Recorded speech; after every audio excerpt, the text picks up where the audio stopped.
ওই গাছের মগডালে কয়টা পাখি দেখা যায় দেখি, ক্যাপচার করা যায় কি না।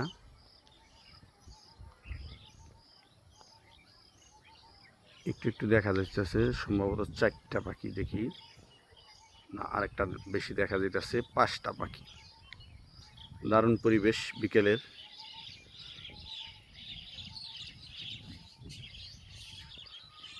দেখে ভালো লাগলো, তাই একটু ক্যাপচার করলাম।